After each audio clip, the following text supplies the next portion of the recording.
Bon, il y en a un que j'ai oublié. Dans le Wouzou? Ouais. Qui? PPDA.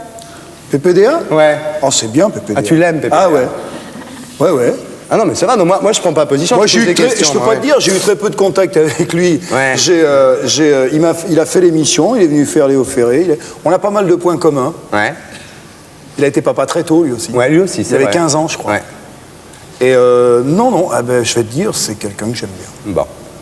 On n'a pas parlé de Pierre Carl non plus, quelqu'un qui a été viré de TF1 parce qu'il a ouvert sa gueule. Ça arrive aussi. Ouais. Et le problème, c'est que maintenant, Pierre Carl s'intéresse à PPDA, si tu veux. Ah bon? Ouais, tu vas voir. Le magazine du faux.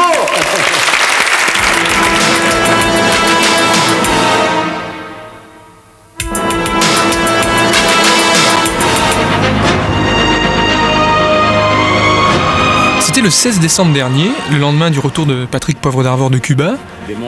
Et en cet instant, au moment où il passe à l'écran, là, PPDA n'avait pas encore énoncé de contre-vérité au sujet de l'interview de Fidel Castro. Donc il n'avait pas encore donné dans l'intox. Mais écoutez bien ce qu'il va dire. Fidel Castro essaie de sortir de son isolement économique, mais n'est pas prêt à aucun renoncement idéologique. L'une des équipes de TF1 l'a interrogé hier à Cuba. Intox. Voilà, maintenant on peut dire que c'est de l'intox. Car voici à présent la soi-disant interview de Fidel Castro par l'équipe de TF1, telle qu'elle a été diffusée dans le journal de 20h. Observez bien attentivement ces images.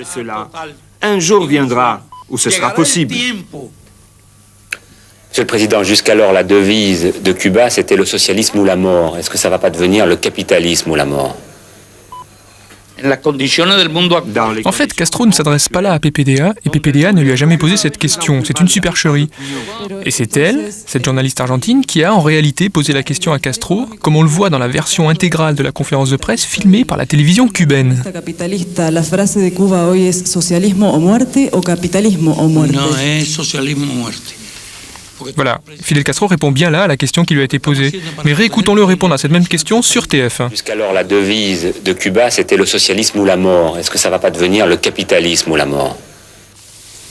En las condiciones del mundo actual. Alors là, vous l'avez entendu, Fidel Castro ne répond plus non, le socialisme ou la mort, comme dans la version originale. Et revoici la journaliste argentine qui a posé la question à Castro. PPDA est juste derrière elle, au deuxième plan, à droite sur l'écran. C'était donc quelques minutes avant qu'il ne lui subtilise sa question, puis truc, la réponse de Castro. Alors j'avais interrogé il y a un peu plus d'un an PPDA au sujet de ses pratiques journalistiques, et notamment les questions refaites après coup. Alors là, ça c'est un problème que j'essaie d'éviter, parce que je trouve ça très très mauvais. Ce sont les questions qui sont faites après. Parce que d'abord, elles peuvent être fausses. Mais je suis tout à fait d'accord avec vous. Les questions réécrites ou refaites, c'est pas bien. Puis en plus, c'est un peu une triche. Voilà, c'est de la triche, c'est lui qui le dit, ce qu'il a fait avec Fidel Castro. On peut d'ailleurs s'en revoir un extrait. Qu'est-ce que vous diriez à la télévision française pour essayer de défendre ce régime ? Qu'est-ce que vous diriez à la télévision française, hein? Vous avez bien entendu. Castro ne répond évidemment pas à cette question dans la version originale de la conférence de presse, puisqu'il ne s'adressait pas à la télévision française, mais vous allez le découvrir, voilà, c'est en réalité à cette correspondante d'une radio argentine qu'il répondait juste avant. La base du métier, c'est l'honnêteté. On sait déjà que c'est pas l'objectivité, c'est au moins l'honnêteté. Alors PPDA se trouvait en compagnie de Régis Faucon à Cuba, filmé ici juste avant la conférence de presse de Castro par un caméraman d'une chaîne de télévision hollandaise. I beg your pardon? No, I'm not press, I am vendeur de saucisses. I am selling sausages. En fait, il n'est pas si loin que ça de la vérité. Faucon a lui aussi saucissonné les propos de Castro. Écoutez. I'm trying to...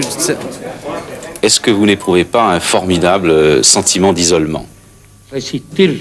Il faut résister, on ne va pas se rendre devant les autres. Alors c'est le magazine Télérama qui a le premier dévoilé la supercherie dans cet article paru le 2 janvier dernier, suite à quoi PPDA a envoyé un droit de réponse, dans lequel on peut lire notamment « C'est ainsi que nous avons pu approcher Fidel Castro et lui poser, au cours d'une conférence de presse, quelques questions qui semblent l'avoir irrité. » C'est complètement faux.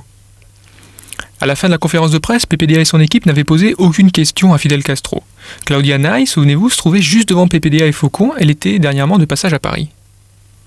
Y cuando se termina la entrevista, cuando se terminan mis dos preguntas, ellos se paran y piden, por favor, una exclusiva, perdón, televisión française, y Castro se iba.